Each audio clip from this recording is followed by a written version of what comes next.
want to be very aggressive where we can be in shuttering the bureaucracy, not just the funding, but the bureaucracy, that we now have an opportunity to do that. And that's where we're going to be looking for our opportunities. So you're saying there's been a snapshot of 4,000 jobs cut. Correct. Is there a special, but it could grow much higher. It could grow higher. I think we'll probably end up being north of 10,000. That was White House Budget Director Russell Vought this week previewing potential mass layoffs during the government shutdown.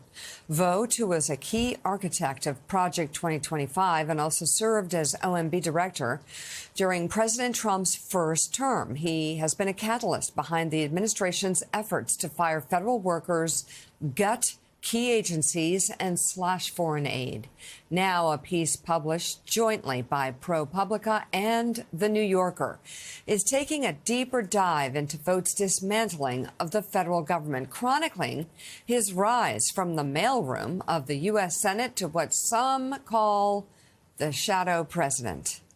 Joining us now, author of that piece, who spent nearly a year profiling Vought, investigative reporter at ProPublica, Andy Kroll. Andy, it's good to see you.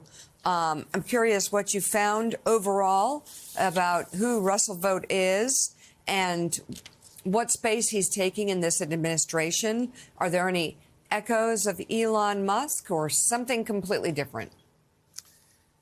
It's good to be here, Mika. The Elon reference is an interesting one, I would say. You know, the first few months of the administration, Elon and his Doge crew were rampaging through the federal government, breaking things and moving fast, to use the Silicon Valley term. And what Russ Vought has done is actually quite different. Russ Vought is methodical. He has been working on his plan to, as he puts it, dismantle the federal bureaucracy, fire workers, in some cases, shutter entire agencies like the Consumer Financial Protection Bureau or USAID. He's been thinking about these things for years. He has been planning them. And in fact, as we report in the piece, drawing on new interviews, new audio that's never been published before, Russ Vought spent the 4 years of the Biden administration laying the groundwork for a lot of the things that we have seen in the last 9 months. And that really helps explain why this Trump administration has looked so different compared to the chaos and the dysfunction of the first one. Katty Kay, I'll read this from Andy's piece, and then you take it. In Vought's vision for the U.S. government, an all-powerful executive branch would be able to fire workers, cancel programs, shutter agencies, and undo regulations that govern air and water quality, financial markets, workplace protections, and civil rights. The Department of Justice, meanwhile, would shed its historical independence and operate at the direction of the White House. All of this puts Vought at the center of what Steve Vladeck, a law professor at Georgetown, described to me as the Trump administration's complete disregards for the law. And if you look at historical parallels and you read books like the one written by former Secretary of State Madeleine Albright or Anne Applebaum, the groundwork being laid here for destroying democracy.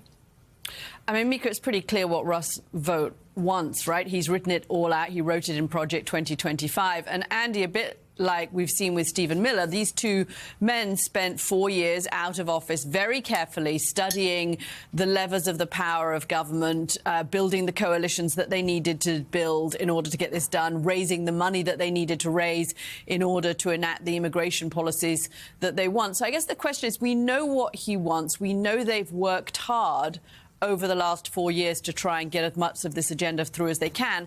How much of this can they do? How far can they go?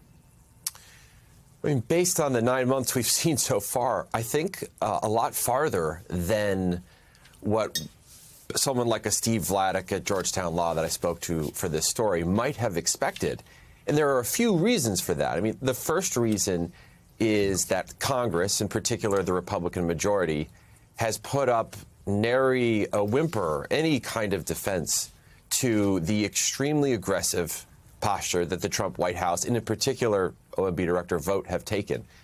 Russ Vought has essentially said to Congress, we are going to short-circuit the entire appropriations process, the power of the purse. Congress's #1 job priority, by freezing billions of dollars, by rescinding billions of dollars, by essentially jamming up the whole government funding process.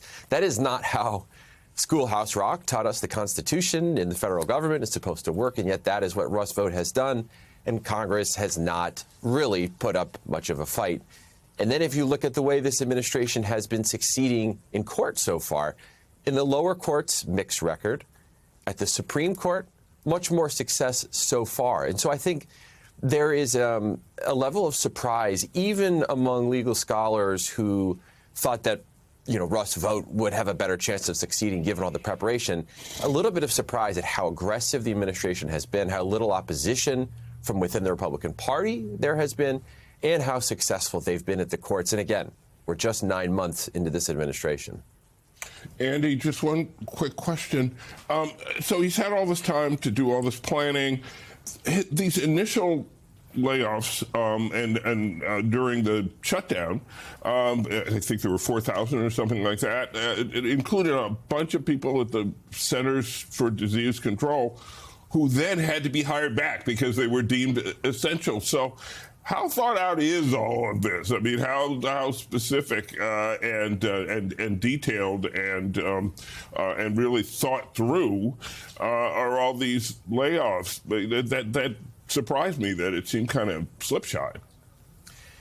Yeah, it surprised me a little bit as well. I think what you're seeing is a bit of a disconnect between what someone like Russ Vought at the top wants, which is find me as many cuts to the federal workforce as you can. Again, this is someone who, as we reported last year, wants to put federal workers, quote unquote, in trauma. He wants to traumatize them so they don't want to come to work, they don't want to work for the federal government, and they leave. So there is that sort of top level goal. But clearly the implementation at the lower levels is rocky in some places, or the people implementing Vought's directives are moving too quickly or aren't quite sure who they're firing because, yes, CDC workers fired and then brought back. But a lot of other really critical parts of the government have been hit hard here, and based on the reporting we have not been brought back. Special education programs, the Department of Education, cybersecurity work at the Department of Homeland Security. I mean, there is a lot of really critical government capacity work only the government can do that is being wiped out in this shutdown. And again, by all indications, it is not being restored in the way that CDC has. Investigative reporter at ProPublica, Andy Kroll, thank you so much. His new reporting on Russell Vought is available to read online at ProPublica and The New Yorker right now. He's also author of the book entitled Death on W Street.